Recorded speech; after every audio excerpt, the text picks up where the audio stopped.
देखिए हर खबर यहीं पर, सब्सक्राइब कीजिए TV9 भारतवर्ष। धीरे धीरे हमें लॉकडाउन को खोलने और वापस आर्थिक चक्का घुमाने के लिए राज्यों को, शहरों को, महानगरों को खोलने की दिशा में आगे बढ़ना चाहिए। उसी दिशा में मुझे लगता है एक पहल लॉकडाउन 4 की गाइडलाइंस मोटे मोटे तौर पे नज़र आती हैं। लॉकडाउन का एक जो खास मकसद था वो ये था कि तमाम राज्य अपनी स्वास्थ्य व्यवस्था को, अपने स्वास्थ्य इंफ्रास्ट्रक्चर को इतना मजबूत कर लें और पर्याप्त मात्रा में उसे मुहैया कराएं, चाहे वो वेंटिलेटर्स हों, आईसीयू बेड हों, पीपीई किट हों, आरटीपीसीआर किट्स हों, तमाम चीज़ों की व्यवस्था बना लें ताकि यदि स्थिति बद से बदतर होती है तो तमाम राज्य उस बीमारी से लड़ने के लिए पूरी तरीके से सक्षम और तैयार हों। हमने अपनी तैयारी पूरी कर ली है। आज दिल्ली में भगवान ना करे लेकिन अगर स्थिति खराब भी होती है तो कोरोना की बीमारी से लड़ने के लिए दिल्ली सरकार पूरी तरीके से तैयार है।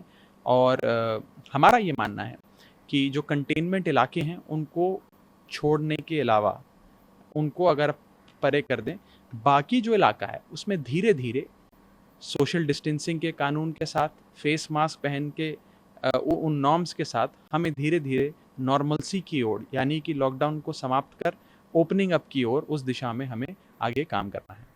गवर्नमेंट है बसेस का, वो अलाउ होगा with mutual consent of other state?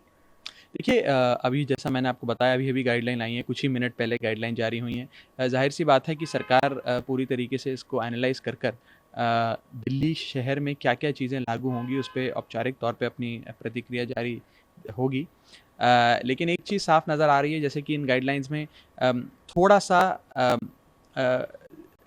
भार और थोड़ी-सी आज़ादी राज्यों को दी गई है कि राज्य ही ये सुनिश्चित करें कि रेड, ऑरेंज और ग्रीन की क्लासिफिकेशन कैसे होगी, कौन-कौन से राज्य, कौन-कौन से इलाके किस राज्य में लाल ज़ोन में आएँगे, हरे ज़ोन में आएँगे, अन्य चीज़ों को वो छूट थोड़ी-सी राज्यों को दी है। मुझे लगता है कि उसके अनुसार और जो भी गाइडलाइंस आज जारी हुई हैं, उन सबको संज्ञान में लेते हुए बहुत जल्द दिल्ली सरकार क्या औपचारिकताएँ और क्या-क्या आने वाले लॉकडाउन 4 के रियायतें दिल्ली में रहेंगी, उसकी सूचना आप सबको अवश्य देगी। डोमेस्टिक फ्लाइट नहीं चलेंगी, मेट्रो नहीं चलेंगी, लेकिन डीटीसी का कुछ आप लोगों ने सोचा है दिल्ली गवर्नमेंट ने? जैसा कि मैंने बताया, इस पर दिल्ली सरकार अपनी औपचारिक प्रतिक्रिया अवश्य देगी।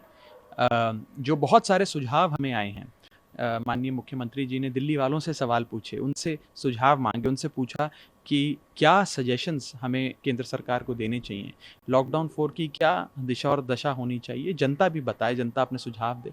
उसमें कई सुझाव आए, यहाँ तक कि कुछ लोगों ने ये भी कहा कि आज इंडस्ट्रियल एस्टेट्स खुलने के लिए लॉकडाउन 3 में प्रावधान किया गया, इंडस्ट्रियल एस्टेट्स खुले भी, लेकिन बहुत लोग जिनके पास अपना वाहन नहीं है, ना गाड़ी है, ना 2 पहिया वाहन है, ना 4 पहिया वाहन है, वो आज सार्वजनिक परिवहन ना होने की वजह से अपने ऑफिसेज़ या अपने फैक्ट्रीज़, इंडस्ट्रियल एस्टेट नहीं पहुंच पा रहे हैं।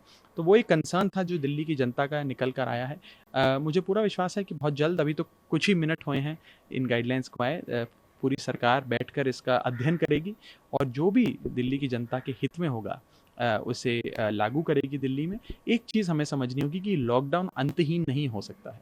जो माननीय मुख्यमंत्री अरविंद केजरीवाल जी लगातार कह रहे हैं, और शायद उन्होंने ही सबसे पहले इस देश में उस बात को कहा जो आज सब कह रहे हैं, वो है कि हमें इस बीमारी के साथ जीना सीखना होगा। We have to learn to live with कोविड-19। ये अब हमारी ज़िंदगी का अंग बन गया है, एक हिस्सा बन गया है, और जब तक वैक्सीन नहीं आती है हमें इसके साथ जीना सीखना होगा।